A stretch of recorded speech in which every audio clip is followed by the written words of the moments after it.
Okay, we can begin now.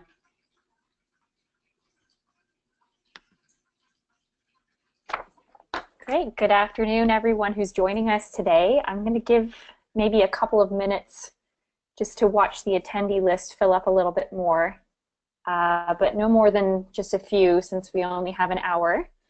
But sit tight and we'll get started in just a couple of minutes.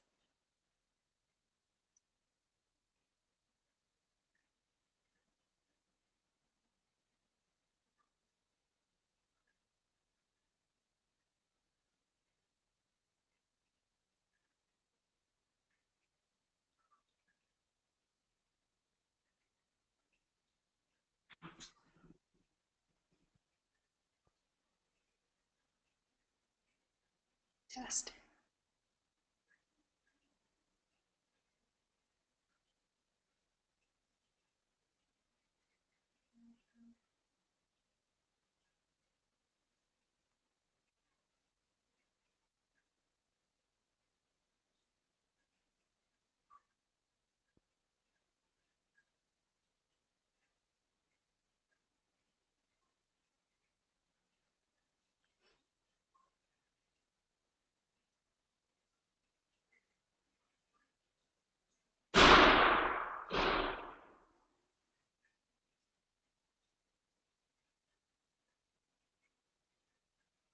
If you're just joining us, we're just giving a bit of time for our attendee list to populate, and about another 30 seconds, and I think we should get going.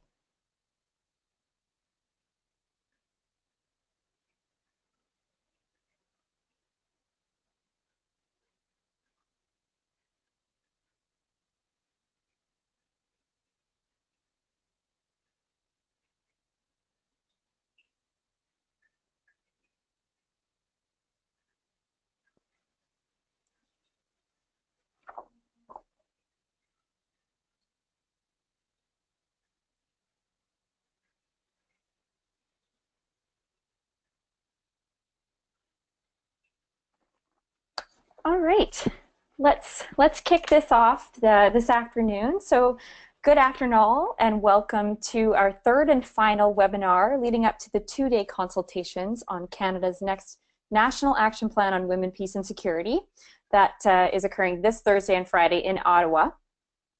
My name is Sarah Tuckey. I'm a PhD candidate in public administration at the University of Ottawa. I'm also a part-time management consultant, and I'm a longtime member of the WPSNC. So I'm very excited to be hosting this webinar today. Today our discussion is on feminist foreign policy and international assistance, and what we've learned from previous efforts that can inform the next iteration of the Canadian National Action Plan, or CNAP. So throughout this webinar, we're encouraging you to post your questions in the text box on your screen, and we will reserve some time at the end of the webinar to address as many of these as we can. You're also encouraged to visit the website for the consultations.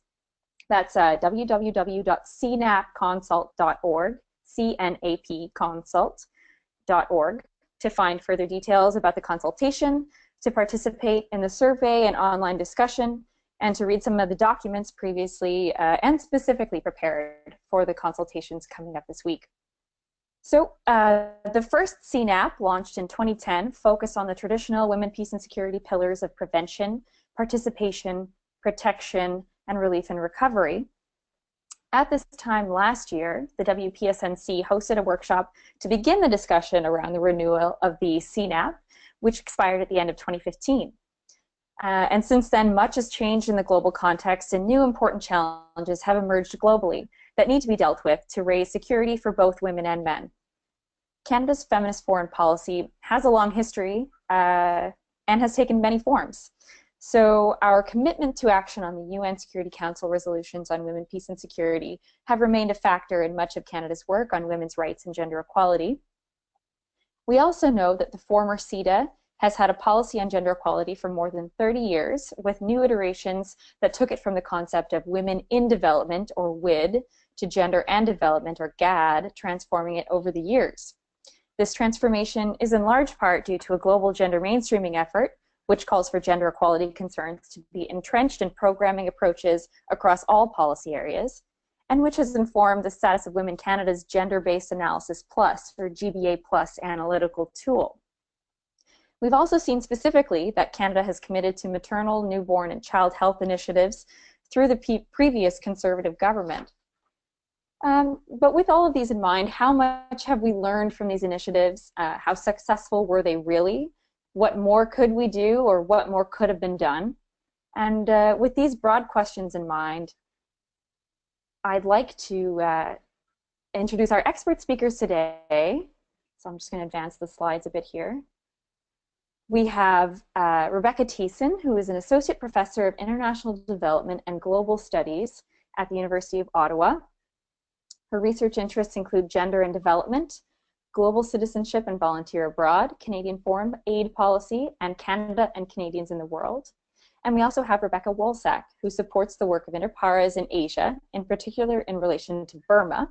She spent 5 years living and working on Burma's borders and has returned to Canada to work specifically with Inter Pares. Our experts come from academic and practical backgrounds, so they will provide an excellent balanced take on Canada's feminist foreign policy potential and what it means for the next CNAP. So with that said, I would now like to turn the webinar over to Rebecca Tiessen to begin our discussion today. So thank you very much, Rebecca, and as you know, please feel free to let me know when you'd like me to advance the presentation slides in whatever way you'd like. So here we are. Great, thank you very much, Sarah. And I apologize for background noise. I'm away at a conference and try to find a quiet space at Trinity College to make my presentation. So the reason I'm actually here in Toronto is to present a paper I'm working on whether or not Prime Minister Trudeau has indeed embarked on a feminist foreign policy and looking at it through the lens of women, peace, and security. Commitments to international feminist goals gained popularity in mainstream discourse in 2016 when Sweden declared its commitment to pursue a feminist foreign policy. Several important signals emerging from the Liberal government under Prime Minister Justin Trudeau also raised the profile of potential feminist commitments as central to Canadian foreign policy. The notion of integrating a feminist approach to foreign policy and international relations is hardly new, however, with an illustrious feminist scholarship documenting the value and significance of understanding feminist foreign policy goals and redressing gender inequalities in world interactions. Plus, a long history of women's rights movements promoting government policies that address women's concerns, particularly in peace and security matters.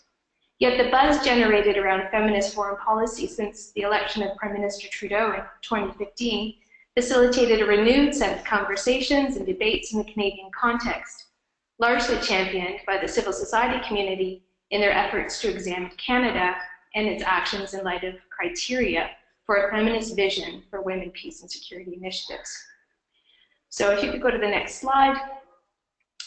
Here's the overview of the remarks I'm going to make, dealing specifically with some of those examples of feminist foreign policy that's been in the spotlight, some of the civil society criticisms, and some of the scholarly insights.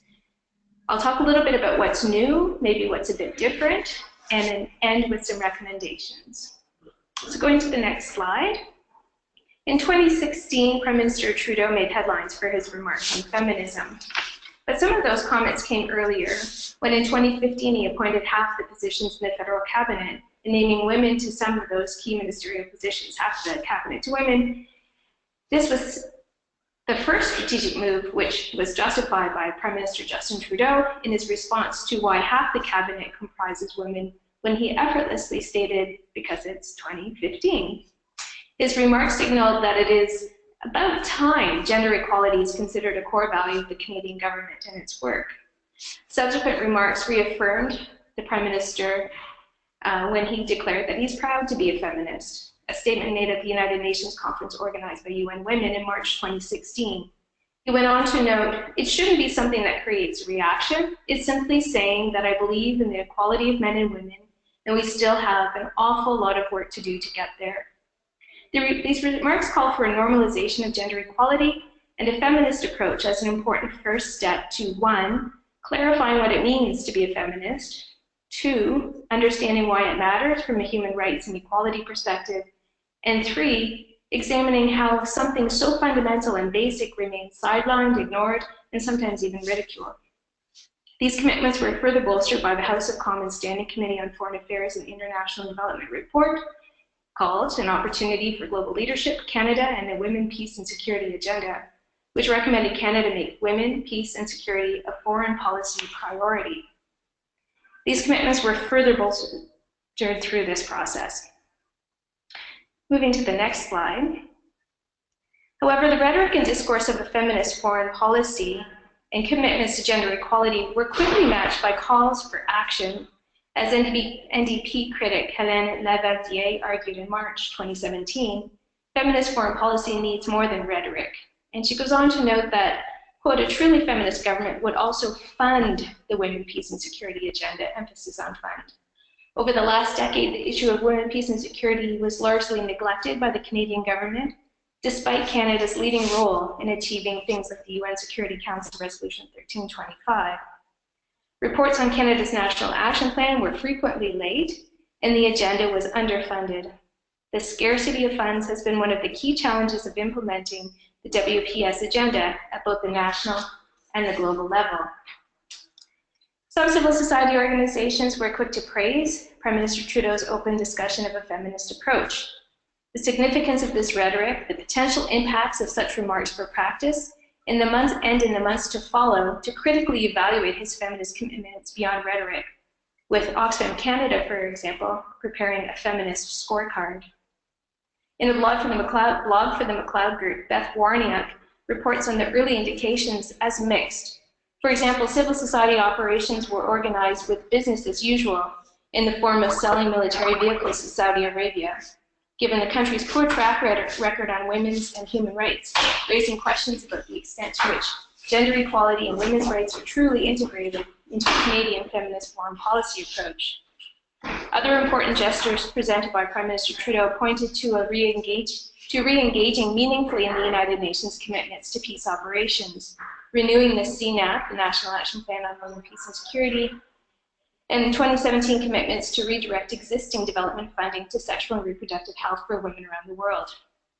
Yet these gestures, while positive first steps, or as Beth calls them, jumping off points, are insufficient for shifting how we understand security and bringing women peace builders and gender perspectives to the center of conflict prevention and response, as Beth says. Similarly, in a more recent assessment, Sarah Rieger argues that the feminist approach by the Canadian government under the Trudeau Liberals is, quote, more talk than action. And Oxfam's feminist scorecard documented the actions taken by the Liberal government, the results of which were raised in March 2017, leading up to International Women's Day. And they called for the government to turn feminist words into action. The scorecard measures Canada's progress on affecting the lives of women in Canada and around the world, with the attention to several categories. Noting Prime Minister Trudeau's commitment to gender parity in Cabinet, the report demonstrates progress, at least in the area of representation. Other important commitments made include Canadian-focused priorities, such as the launching of the National Inquiry on Violence Against Indigenous Women and Girls. I think an important departure from previous government. Feminist organization. The name means among equals, which is a nice quick summary of how we like to work. I work on our Burma program, and over the past year I have been quite involved with the Women's Rights Policy Group in our work looking at Global Affairs' International Assistance Review and their efforts to, or at least their talk about using a feminist approach. And so some of my presentation relies on some of those conversations that I've been part of over the past year. So as Rebecca already mentioned, oh, there we go. We do have a Prime Minister who is very comfortable using the term feminist. I just want to note, though, that to state the obvious, most Canadians are not, including other MPs. The civil service is not comfortable with it, and even many of us within civil society. And it's very unclear what Prime Minister Trudeau means when he says he's a feminist. And this is something we really, really need to dig into. And as Rebecca said, as part of the International Assistance Review that happened, it was launched last May. It was launched with a discussion paper, and right at the beginning, Minister Bibo had a message, and she talked about using a feminist lens that would be applied throughout all of Canada's international assistance activities. And then later, a few pages later in the discussion paper, in the section on health and rights of women and children, the very first discussion question also notes this feminist commitment, talking about building on our commitment to a feminist approach and support for the gender equality goal of the 2030 Agenda. Where should Canada focus its international assistance efforts in this area? So I just wanted to sort of remind us of that background before, and the fact that the discussion paper mentions this feminist approach, but it really doesn't define it, doesn't go into any detail as to what it means. And I think that that's really important. For example, just last week, I was at a workshop it was 4 global affairs staff working on issues related to Sri Lanka and Burma, looking at what they termed a sort of post-conflict context. I am using quote marks with my fingers there. And I was having a conversation, we were in this small group, and I was talking about using a feminist approach. And a woman from Global Affairs who had just retired a couple days beforehand, so interrupted me and said she preferred that I didn't use that word. She said that she found it limiting because it meant we would only focus on women's rights, and that for her it was really important to talk about gender equity. And I find little encounters like that super useful to remind us about the fact that we may not all know what we're talking about here, and that we all might be talking about different things. I often use the term feminist. It's a nice quick shorthand for me, but just a reminder that we need to be very specific. So when I'm talking about a feminist approach, what we're talking about from Inter-Paris's perspective, is an approach that seeks to address the root causes of structural and systemic inequalities, and to transform systems of power. So many of those systems are grounded in social constructions of gender and patriarchal attempts to control women's bodies and women's choices. So that's a sort of a quick nutshell of what we mean by feminist, but to break it down into some principles, because it can be interpreted and used in many different ways. I think there's 3 key principles that we should be looking at. The first one is intersectionality. Now, this is a framework that recognizes the multiple aspects of identity that play out in our lives and experiences, such as class or skin color, and these compound or exacerbate the oppressions and marginalizations. Intersectionality also challenges us to expand our understanding of gender beyond binaries, man, woman, femininity, masculinity. And it compels us to identify and address really complex contexts. So that's one principle. The second principle, these are in no particular order, is agency. And agency is an individual or a group's ability to make choices and to transform those choices into desired outcomes. Feminist agency includes principles of autonomy, of choice, empowerment, and meaningful engagement. Agency allows us to recognize that individuals are experts and knowledge holders in their own right. And then the third principle, I would say, is process. And this is one that can be particularly difficult for government, for example, or really any large entity, because a feminist lens is not just about results. It's about how you reach those results. What is the process you engage in? So fundamental to a feminist process is integrity, contextualization, learning, collaboration, participation, inclusivity, and responsiveness, to name a few. So those are the three key principles, if you sort of boil it down for me. And just to note that in practice, when you're using a feminist lens, it needs to go hand in hand with a human rights-based approach, because both frameworks should put the rights holders and their needs at the center of development.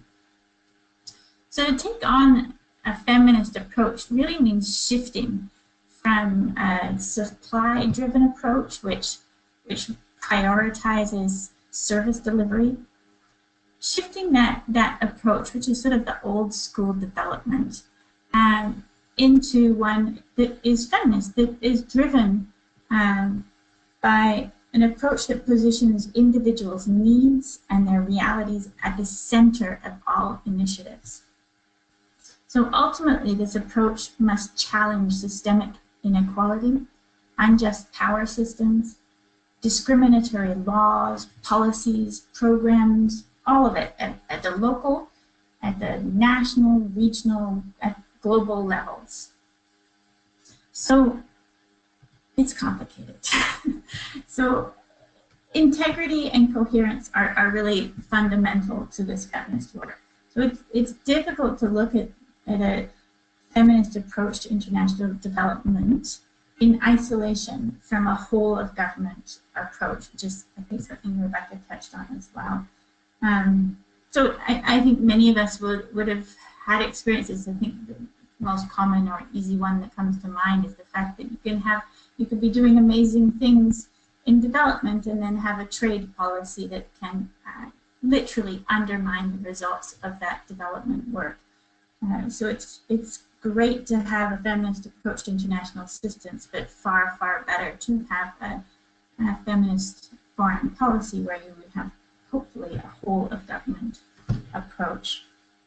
This image, by the way, these are the Sustainable Development Goals, and they are often talked about as interconnected, and that focus on interconnection is also, I would say, a feminist analysis, and it is what makes everything rather messy. It makes it complicated, but acknowledging these connections is one of the first steps to a feminist approach.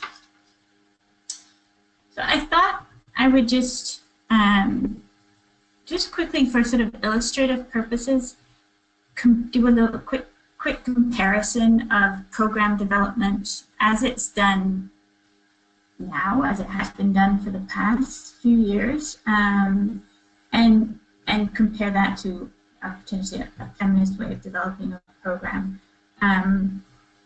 This is getting a little bit away from a national action plan, but I thought that to get concrete about programming might be hopefully useful for some people. So this is, I'm going to be generalizing, but I think familiar territory for people.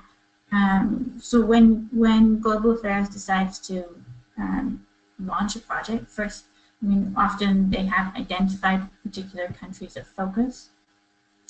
I think I've used Burma as the example because it's one familiar to me. So that they've identified various countries of focus, and then they put out a call for proposals, and let's say it's for women, peace, and security issues in Burma. So in that call for proposals, Global Affairs will have defined the parameters, the framework for that program. They'll have defined the high-level outcomes. They'll often define the timeline, sometimes very, very in a detailed manner, the budget, the targets at a high level, all designed by Global Affairs. There are, once they put out that call for proposals, there is an opportunity sometimes, often for, I wouldn't call it discussion, I would, it's a format of submitting questions through a certain portal by a designated timeline, and you would probably get your questions publicly answered. There is a deadline given for submitting a proposal. It's often really quite fast, 2 to 3 months, and then there'll be silence usually. Could be for 6 months, could be for a year and a half before we find out whether our proposal is accepted. So that's, I mean, I would say a fairly real description of how program development's working through some aspects, some branches of global affairs. And so if we were to flip that and make it feminist, how could we do that? So first and foremost, the problems to be identified by the local people, not by global affairs necessarily.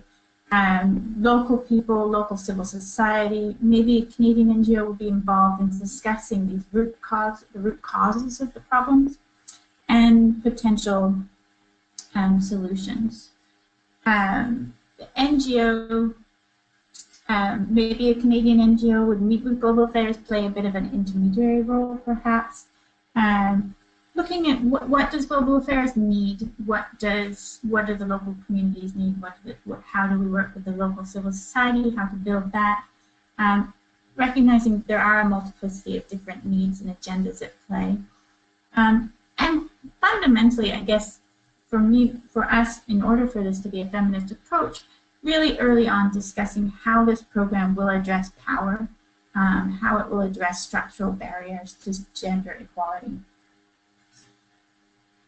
Then the local communities and civil society will develop concept notes, will have a discussion back and forth with global affairs. There are experts within global affairs. There are experts everywhere, but just to say that there can be some amazing discussions had with global affairs.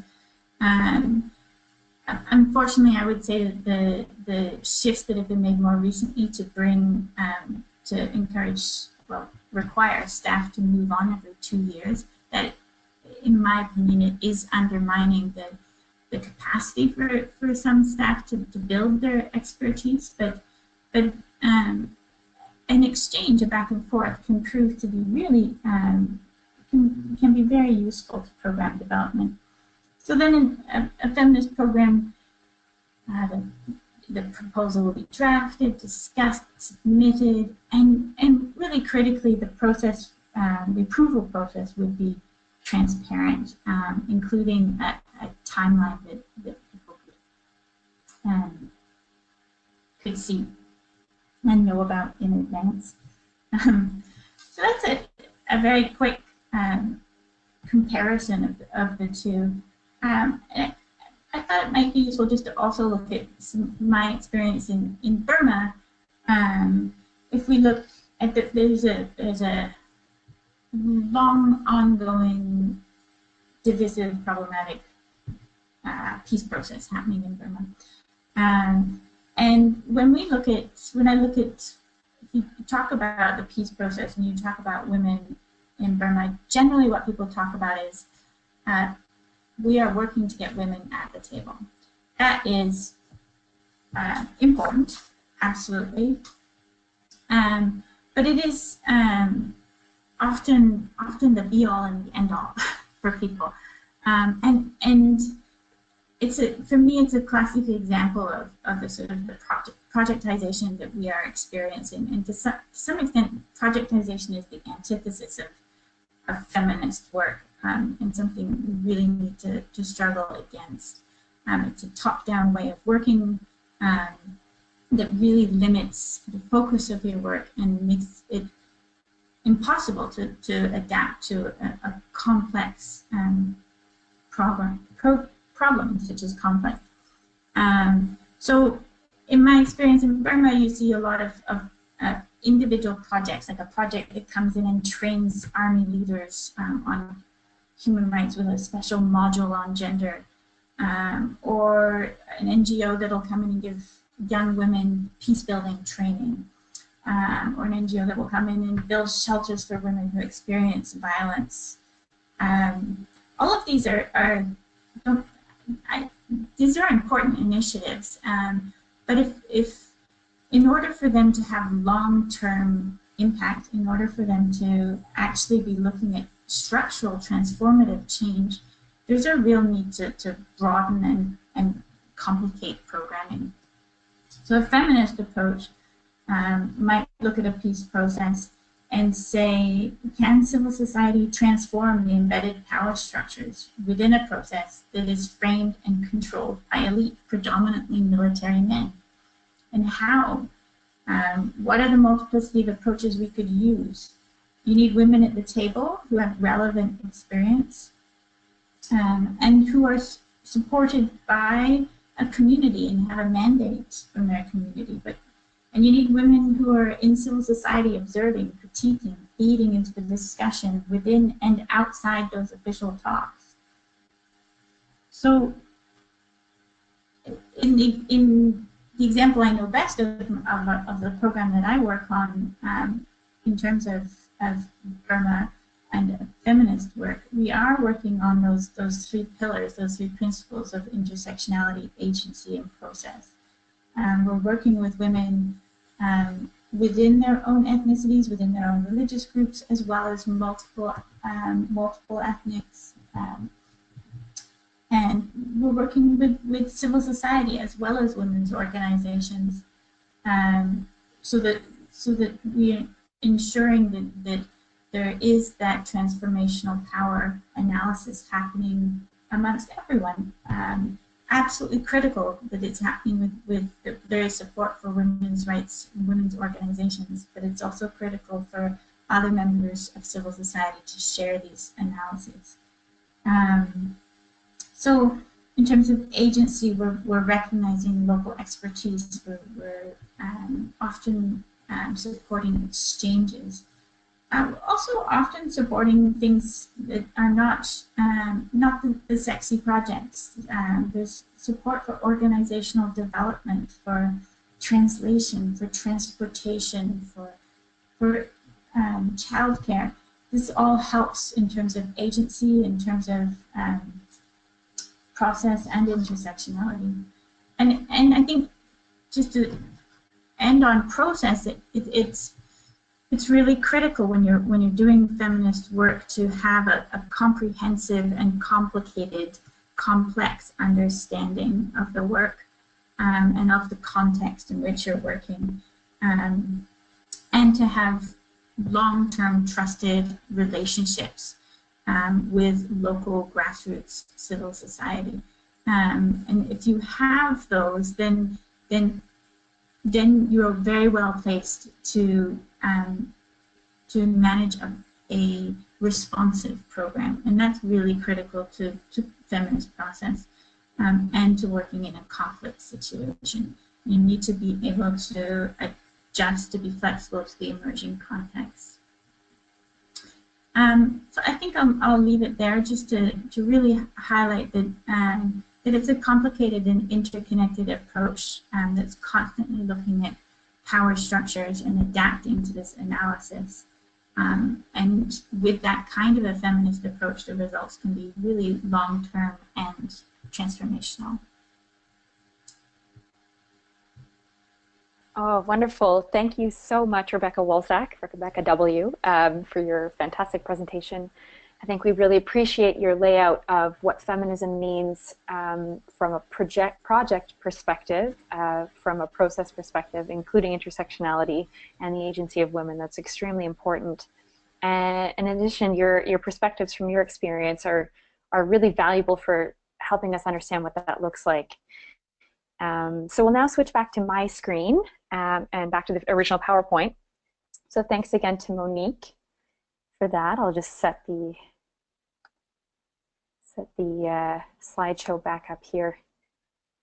So we're in the last about 10 minutes of the webinar today.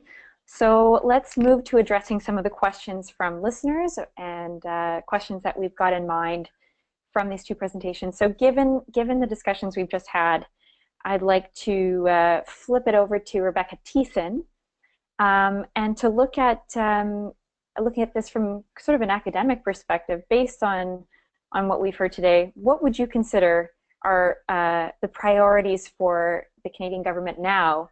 From your recommendations from Rebecca's presentation as well, what do you consider your priorities going forward for the next CNAP? Okay, I'm sure there are a lot of priorities. The key is really to be managing a number of things at the same time. I think that's what's really important.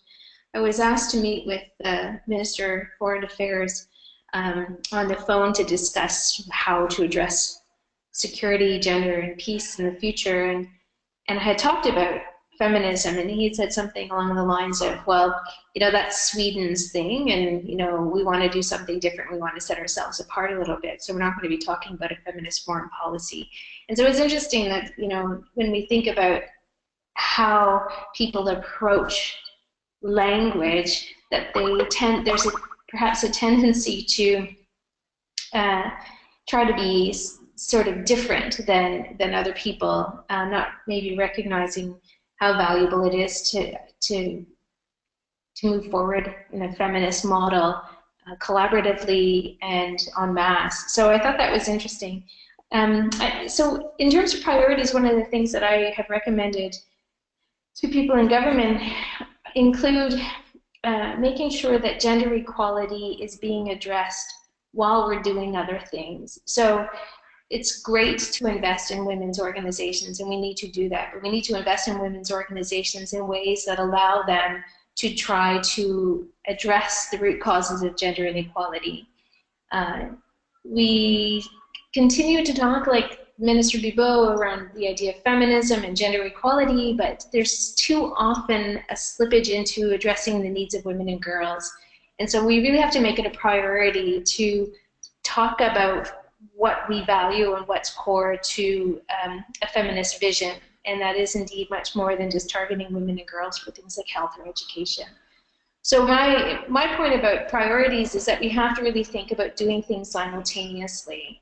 And I think funding women's organizations is key. Making sure that there are resources that back up the kinds of commitments that we're keen to address is just one strategy, is really important. Great, thank you, Rebecca. I find it interesting that you mentioned how the government wants to brand it, how the brand of feminist foreign policy is Sweden's thing. And that's an interesting commodification, really, of the approach itself.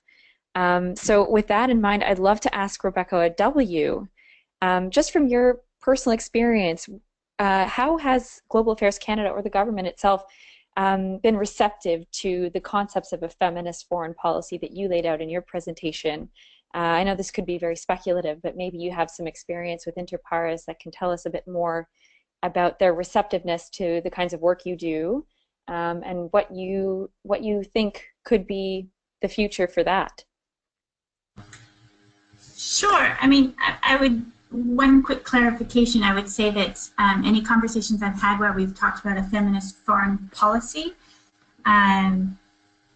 folks from the Government of Canada have been interested, but clear that a feminist foreign policy is not particularly on the table right now. And a feminist approach to international assistance is what they are open to discussing, and have not just open to discussing, they've put on the table. My sense is that, like something I said in my presentation, is just that I think there is leadership it's clear that the minister, the Prime Minister's office are keen to talk about having a feminist approach. How far down the chain of command that goes is somewhat limited, and then how nuanced and comprehensive the understanding of what that might actually mean and how it impacts the work, everyday work, is really wide open. Definitely, I'm aware of some resistance within Global Affairs, but also some excitement and some interest. So it's sort of a full spectrum. Great, thank you. We actually have another question for you, Rebecca W., from our listeners. They would like to know how you place local government and or national government in the feminist program development for WPS in Burma, as CEDA/Global Affairs Canada consider as Burma government's counterpart. And that's from Naima Chowdhury at Coady International Institute. Okay, that feels like a giant question, and we have a couple of minutes. I'd love to continue the conversation offline. I mean, just to touch briefly on it, to say that like almost everything in Burma, it's very, very complicated, and there are large sections of the country where, when you talk about local government, you are talking about a government that is not necessarily officially recognized by the Government of Canada, but locally recognized as the governing body. So, for example, in Karen State, that would be managed by, much of Karen State is managed by the Karen National Union. So those local governments do complicate things. I think that when we're talking about how to engage, how it impacts our engagement with global affairs, it's always it's one of the complications is the various agendas at play. So if I look at a particular issue of concern right now, I would imagine many people are familiar with the atrocities that are happening in Arakan State and the particular situation of Rohingya people. Many people are raising the alarm that we are looking at signs of a genocide. And the Canadian government has been pushing for action at the UN level, but what the actions taken by the embassy are somewhat limited, and I think they're limited by the various agendas that they're trying to meet and trying to maintain relationships with various levels of the government within Burma. So it's a point of extreme frustration, because you have conversations that are very public, conversations that are private, and then various unofficial conversations taking place, and how to have accountability and how to ensure, as a Canadian NGO, that we see our Canadian government really pushing for the safety and security and the prevention of extreme violence.